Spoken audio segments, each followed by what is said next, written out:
Hey everyone, and thank you for joining me for this VR to the tag Balance the Deck Scales. Balance the Deck Scales. That could be an interesting tag, but that's not the one we're doing today. We are doing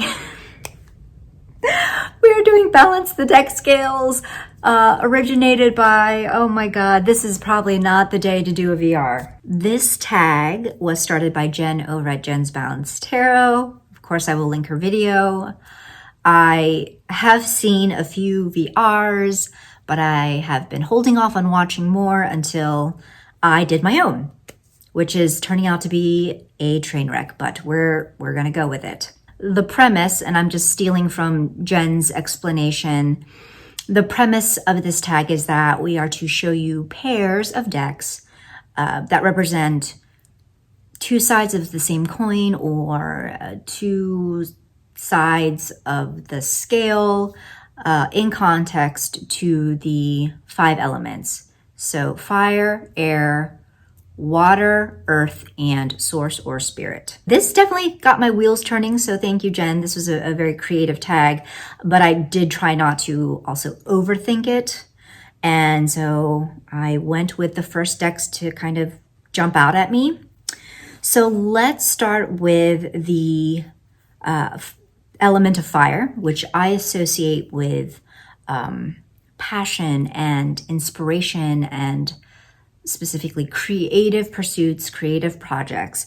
And the first deck I'm going to show you is my own DIY, which I have titled the Inspired Soul Tarot. So how perfect is that?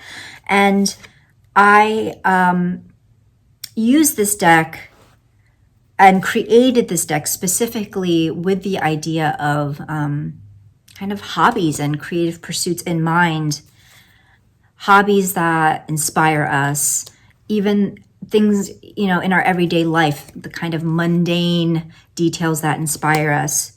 So just to show you the earth suit, I have chosen the theme of buttons and the hobby of sewing. For the air suit, I have chosen pens. For the hobby of writing, for the wands or the fire suit, paintbrushes and painting. And then finally, for the cup suit or the water suit, wine and wine tasting.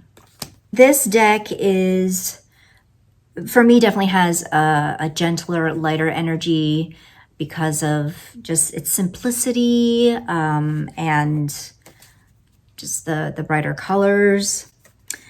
And then on the flip side of the coin for this element, I chose the Raven's Prophecy Tarot. I am so in love with this deck, and I think certainly aesthetically, it has a very fiery quality to it. And also the deck creator, Maggie Stiefvater, she, in her guidebook, talks about how she very strongly associates the wand suit with projects and creative pursuits. So that is why I chose this deck. And, even though I think that the imagery is somewhat dark and could seem moody, I don't necessarily, not all my readings are dark and moody, but certainly this is a deck that lends a heavier gravity to my readings than, say, the Inspired Soul Tarot might. Next element is air, which is associated with thoughts and communication, intellect, words. And for this one, I chose Tarot of a Moon Garden. That was my kind of first pick. And I think that's pretty much because Well, in general, this is a pip deck. And in general, I feel like when I work with pip decks, it feels like more of a cerebral experience. And I don't mean that in a way that is condescending to RWS decks, but there's just something about a pip deck that lends to my ruminating on a reading a little longer. And this deck, while it is very vibrant in its color, there is just kind of this haziness to the imagery, which I kind of see as, looking into this portal to this moonlit garden, and others might see as just shitty quality of image resolution and pixelation. But in any case, this is just a deck that is calming to me. A deck that lends a kind of different feel to the same element is the Beautiful Creatures Tarot. And I have had a couple requests to talk about my deck mod and how I've kind of rearranged some of the cards. So be on the lookout for that. I do intend to film that soon. But in any case, the reason I chose this deck is because I have used this very much for readings that kind of involve how to best communicate, how to best think through a situation. And this deck has worked really well for those types of readings. And of course, just kind of, again, given the nature of the imagery, it just lends a bit more of just a different tone, just a little more kind of gravity to a reading, just more of a direct voice. So for the element of water, which is associated with relationships and feelings and matters of the heart, this choice was pretty easy for me, and that is the Lightseers Tarot. This is my mass market version. And I think that just the imagery alone just lends to the feel of speaking to relationships, especially when you see cards like this. And, cards like this that just really speak to emotion and connections with people, despite whatever suit that these images fall into. And I have used this deck for those those topics. I have used it on myself, and this has been a great deck to use to read for others when it comes to relationship readings. If I or someone I was reading for wanted to delve into the more, shadow side of underlying feelings or a relationship, then I would use the Tarot de la Nuit. And the reason I say this is because when I look at this deck, when I look at the images, they feel romantic. And it's just, it's such mood. And the color scheme is on the darker side, so you do get that sense that you're exploring just kind of more a shadowy perspective, but not overly depressing. So I feel like this strikes a balance of kind of, it does still have a very kind of romantic feel, and it's not too harsh, but it will give you things to unpack.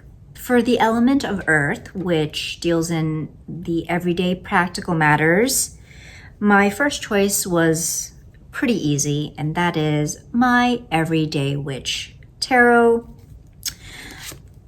Even though this deck is based on the theme of witches and looks very woo in its imagery, it's a very grounding deck for me. And I have used this deck for so many questions about everyday matters and the mundane details of my life. And so it's just a grounding deck.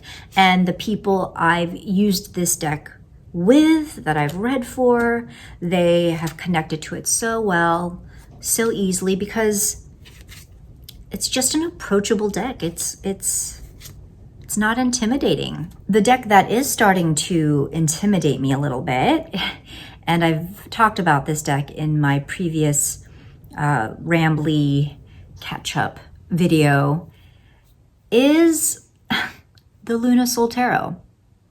I know. You wouldn't think that by this soft imagery. You would think that this would be gentle and inviting. And I gotta say, the first couple readings that I ever did with this deck, the readings were very positive. One of the readings was a birthday spread, and I used this deck, and it was a positive and an optimistic spread. And then after that, it's just really laid into me. And I have been using this deck to speak to, again, kind of everyday matters. And it's accurate. Don't get me wrong, it is accurate. It just wants to be, I don't know, kind of mean to me. And I know I'm personifying my decks, but it's just mean. So if I, were to want a more kind of a more cutthroat reading for personal, practical issues, I feel like I would turn to this deck, because so far it has proven to be kind of ruthless. Yeah. For the final element, which is spirit or source, one deck that came to mind was the Moon Void Tarot. And this, by the way, is a different copy. I had to buy another copy because there was an ink catastrophe. And I wasn't even working with the deck when that happened. It was set aside, and there was an explosion with my bullet journal. Anyway, I had to buy another copy, and this is actually a different edition. This is, I think, the second edition, so there have been updates. One being the backs, which no longer include the deck creator's initials, and some other changes to certain images. And I actually like this version better. So I guess it worked out. I did color in some of the details in many of these cards, like I did with my first version. But in any case, I chose this deck for spirit because this deck speaks to my spirit. It speaks to my soul. I don't know how to describe it. It's I look at these images and it's like looking in the mirror. Especially, when you have, when you actually see the character whose journey that you follow throughout the whole deck. And so I don't know if that makes any semblance of sense, but we are going with it. If we want to kick that up a couple octanes, I thought the Star Tarot would be a good choice. This is the first edition, which I actually prefer to the second edition. I have modified mine, but the reason I chose this deck is that this feels more expansive. It feels like a source in the sense of like the cosmos. And this definitely is a deck that feels cosmic in its themes and in its imagery and in the guidebook explanations. And so that's why this deck came to mind. that was my personal interpretation of the tag. I hope you enjoyed. Once again, I hope it made some sense. I will now be looking for other VRs to watch. If you've created one, please let me know in the comments below, or you can participate in the tag by leaving your VR as a comment below. So until the next time, I hope you all are well. Much love and take care.